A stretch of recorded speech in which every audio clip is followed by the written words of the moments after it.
नरसिंहपुर में आज 3 बड़ी वारदात के आरोपियों को गिरफ्तार किया है, क्या क्या मामले हैं? ये आज नरसिंहपुर सब डिवीजन के 3 थानों में आज अलग अलग थानों से बहुत अच्छी कार्रवाई हुई है। पहली कार्रवाई स्टेशनगंज थाने की है, जहां पर करैया खेड़ा निवासी एक कपल खमरिया गांव में शादी अटेंड होने जा रहे थे। खमरिया गांव के गेट के पास अचानक से उनके व्हीकल के सामने, टू व्हीलर के सामने दूसरी टू व्हीलर आके रुकी। 2 अनजान व्यक्ति उनकी आंखों में मिर्ची फेंक कर उनकी जो पत्नी है उसका मंगलसूत्र तोड़कर वहाँ से फरार हो जाते हैं। अज्ञात में इसमें FIR दर्ज होती है।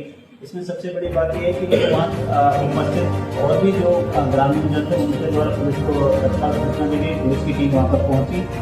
ग्रामीणों के साथ मिलकर ही रात में 9:30 बजे के बाद तत्काल उसमें सर्च अभियान चलाया गया और 1 से 1.5 घंटे के भीतर ही पहला आरोपी अभिषेक सिंह लोधी, जो सुधवारी का रहने वाला है, इसको हिरासत में लिया गया और इसकी निशानदेही पर दूसरे आरोपी यशवंत पटेल, जो रोटे गांव का रहने वाला है, इसको हिरासत में लिया गया और विदिन 1.5 आवर्स इसमें जो लूटा गया मोबाइल है वो पुलिस ने बरामद कर लिया गया है।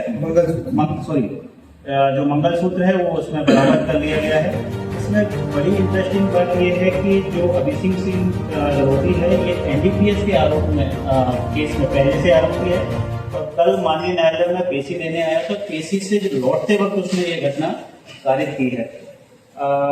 इसमें जब आरोपियों को पीछे और गांव वाले जब इसकी सर्चिंग कर रहे थे तो एक आरोपी का भागने दौड़ने में हाथ भी फ्रैक्चर हुआ है, उसको काफी कुछ बुलवा के प्लास्टर चढ़वाया गया है। और हमारी इसमें कार्रवाई रहेगी कि न केवल इस अपराध में बल्कि जिस NDPS के केस में वो पेशी देने आया था उसमें भी माननीय न्यायालय के सामने हम अपने सारे तथ्य रखते हैं। इसमें कठोर से कठोर कार्रवाई की सुनिश्चित की जाएगी।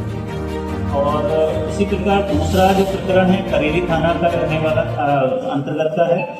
अभी आप सभी को मालूम है कि जो गुड़ भट्टियाँ लगती है उनमें हर साल कुछ न कुछ किसी न किसी प्रकार की शिकायतें आती हैं। ऐसी प्रकार एक मुजफ्फरनगर उत्तर प्रदेश के रहने वाले अनीस खान ने यहाँ पर गुड़ भट्टी लगाई थी, क्योंकि गुड़ भट्टी से 7.5 लाख रुपए एक रात को चोरी हो गए थे। तो इसने अज्ञात में इसमें FIR ली। फिर सारा जो, क्योंकि इस बार हमने पुलिस वेरिफिकेशन सारे एम्प्लॉयज का जो कर्मचारी आते हैं यहाँ काम करने उनका पुलिस वेरिफिकेशन कराया हुआ था।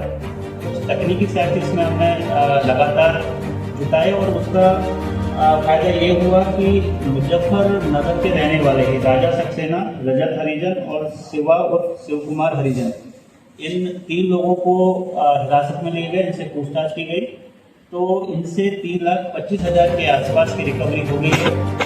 इसलिए मैं पूछताछ में बताया कि जिस दिन ये चोरी करके भाग गए थे उस दिन एक सूखे कुएं में गिर गए थे, कुछ पैसे वहाँ छूट गए और बाकी के पैसे इन लोगों ने अभी तक पूछताछ में बताया कि उज्जैन, हरिद्वार, ऋषिकेश, यहाँ मौज मस्ती में घूमने के नाम पर इन्होंने होटल, धर्मशाला और बाकी की जो मौज मस्ती है उसमें खर्च कर रही है। अभी भी इनसे पूछताछ जारी है और जो स्कूल में ये घटना बता रहे हैं वहाँ एक सेफ्टी उपकरण के साथ में टीम उतारी जाएगी ताकि बाकी के पैसे अगर रिकवरी की हालत में है तो उनको भी रिकवर किया जाए। सर, क्या लगता है कि जिस तरीके से लोग वारदात को अंजाम देने के लिए ऋषिकेश या उज्जैन या हरिद्वार गए हैं, क्या ये अपने अपराधों की माफी मांगने भी गए हैं? देखिए, ये हर अपराधी की एक मनोवृत्ति रहती है कि उसको लगता है कि उसने कुछ, सबको मालूम होता है कि उसने कुछ गलत किया है और अब उस गलती का पश्चाताप कोई भगवान के सामने शीश नवा के करता है, कोई किसी और तरीके से करता है। तो ये अपने आप को एक झूठी दिलासा देने का ऐसा लगता है कि अपराध करो, भगवान के सामने नतमस्तक होता है। बट इस तरीके के आरोपियों का कोई धर्म और ईमान नहीं होता, तो इनके खिलाफ भले ये कहीं भी चले गए हों, कानून के सामने आरोपी हैं, आरोपी रहेंगे। इनका क्या मंतव्य था, मौज मस्ती के अलावा इसका और कोई मंतव्य नहीं हो सकता।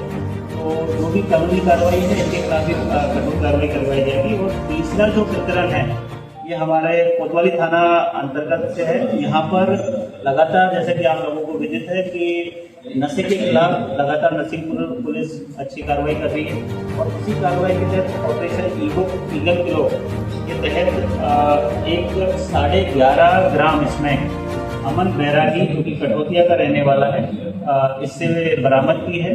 इसका पूर्व में भी आपराधिक रिकॉर्ड है और एक विशेष टीम इससे पूछताछ कर रही है। हमें उम्मीद है कि आगे भी इसमें जो ड्रग पेडलर्स की जो चेन है उसका हम खुलासा करेंगे और इसमें कुछ और भी अच्छी जब्ती होगी। तो इस प्रकार तीनों थानों ने मिलकर लूट, चोरी और अवैध स्मैक या अवैध ड्रग है उसके खिलाफ नरसिंह पुलिस ने अच्छी कार्रवाई की है। इन सभी को मेरी तरफ से प्रस्तुत किया है। सर इस तरीके से स्मैक बरामद हुई है या 2 घंटे के अंदर आरोपियों को जो मिर्ची डाल के लूटने वाले को क्या पुलिस को कुछ पुरस्कार की घोषणा की? जी बिल्कुल। देखिए अभी नरसिंहपुर पुलिस बड़ी ही जोश से काम कर रही है। जो अच्छा काम कर रहे हैं लगातार उनको प्रोत्साहन किया जा रहा है और जो कहीं कहीं डिफॉल्टर हैं, गलत काम कर रहे हैं या फिर गलत गतिविधि में संलिप्त है, उनके खिलाफ विभागीय कार्रवाई भी लगातार की जा रही है। तो तीनों ही काम अच्छे हैं, इनमें तीनों ही टीमों को पुरस्कृत किया जाएगा।